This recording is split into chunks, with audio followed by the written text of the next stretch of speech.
अध्याय 8 the 4 steps and traditional approaches to behaviour therapy. 4 steps और पारंपरिक बिहेवियर थेरेपी इस चैप्टर में किताब exposure and response prevention (ERP) और 4 स्टेप मेथड के संबंध को समझाती है।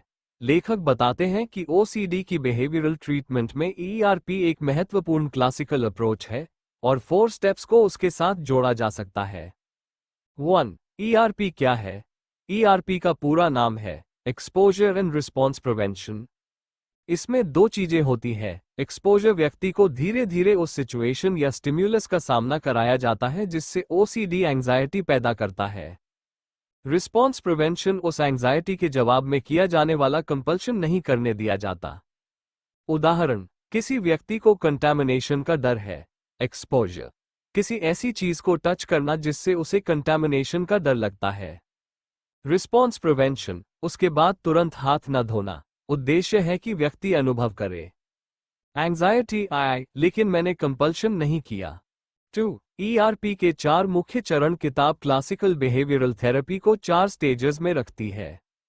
1. असेसमेंट, OCD की पूरी असेसमेंट और education. 2. Collaborative treatment design, therapist और व्यक्ति मिलकर ट्रीटमेंट प्लान बनाते हैं।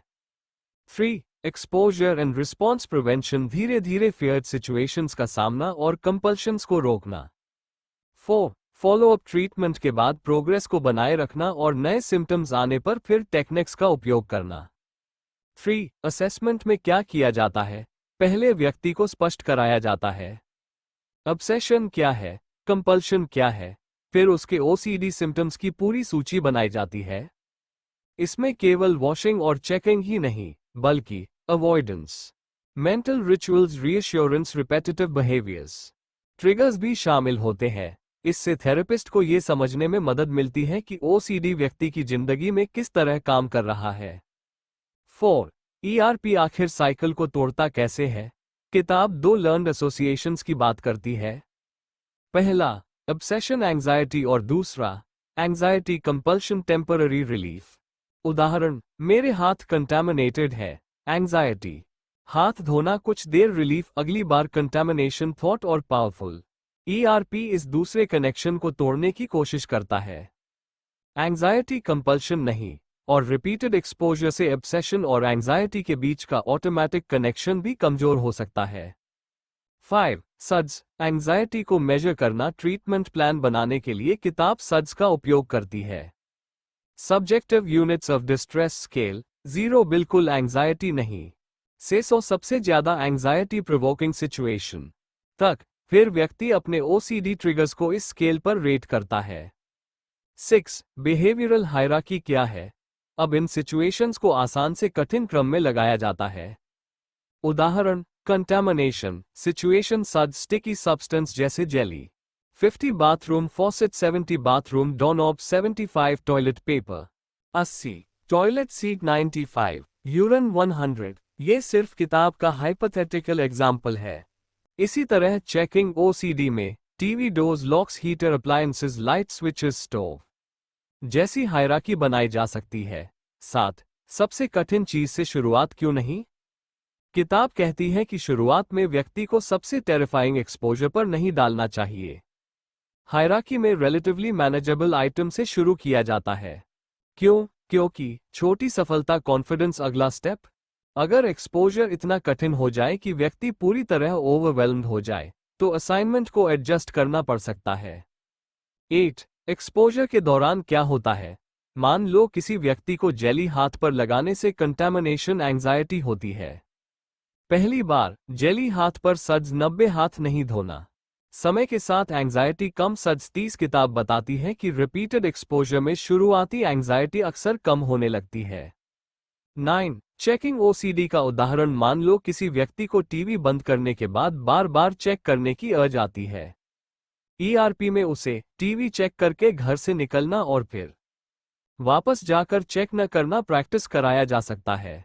शुरुआत में एंजाइटी बहुत स्ट्रॉन्ग हो सकती है, लेकिन व्यक्ति एक्सपीरियंस करता है, मैंने चेक नहीं किया और फिर भी मैं इस एंजाइटी को टॉलरेट कर पाया। 10. एंजाइटी कम होना ही पूरी कहानी नहीं है। किताब का बिहेवियरल एक्सप्लेनेशन यह है। अगर हर बार एंजाइटी आने पर कंपल्शन किया जाए, एंजाइटी कंपल्शन रिलीफ, तो ब्रेन इस कनेक्शन को सीखता है। लेकिन अगर एंजाइटी नो कंपल्शन होता है, तो कंपल्शन को एंजाइटी कम करने का रिवॉर्ड नहीं मिलता। धीरे धीरे ऑब्सेसिव फियर कंपल्सिव रिस्पॉन्स का पुराना लूप कमजोर हो सकता है। 11. 4 स्टेप्स और ERP एक दूसरे के साथ कैसे काम करते हैं? अब चैप्टर का सबसे महत्वपूर्ण हिस्सा आता है, रिलेबल। आप अपने सिम्टम्स को जल्दी पहचानने लगते हैं। ये OCD है।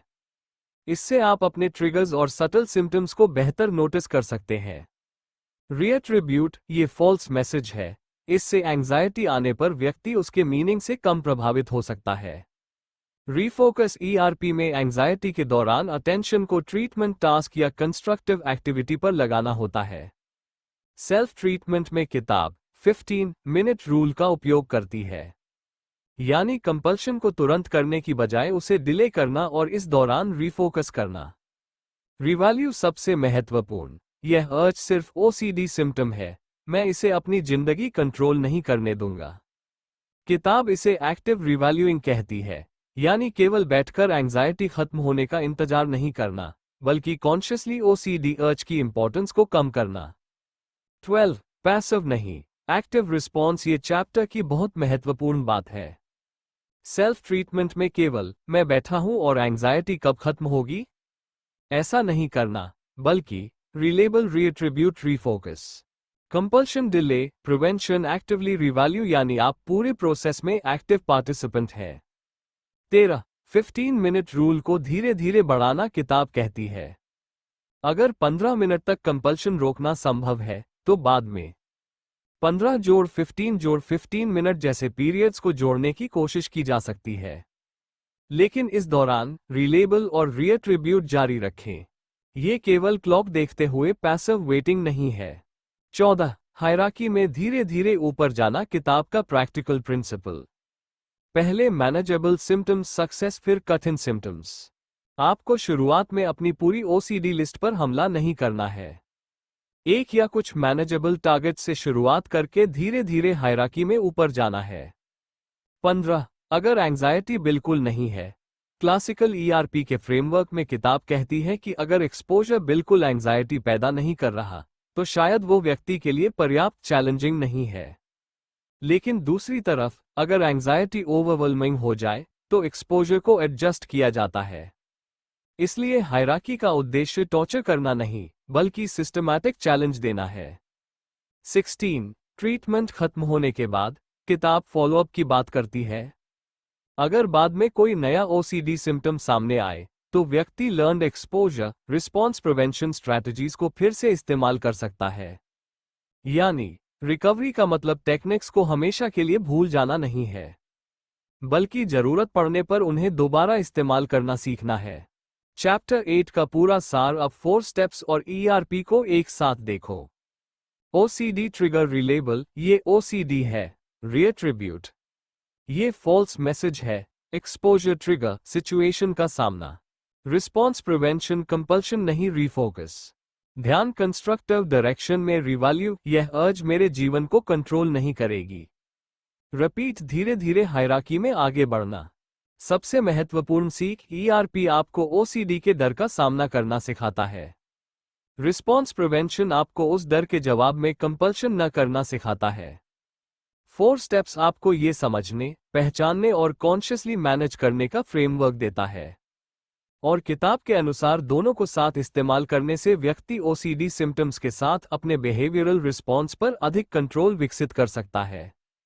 ग्रेटर दैन नोट, किताब का ये चैप्टर क्लासिकल ERP को थेरेपिस्ट असिस्टेड ट्रीटमेंट के रूप में भी वर्णित करता है।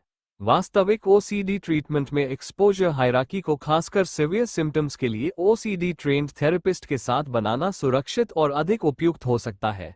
अगला है चैप्टर 9, OCD इन मेडिकेशन। इसमें किताब मेडिकेशन की भूमिका, SSRIs, क्लोमिप्रोमाइन मेडिकेशन और 4 स्टेप्स के कॉम्बिनेशन तथा लेखक के वाटर विंग्स वाले एनालॉजी को समझाती है।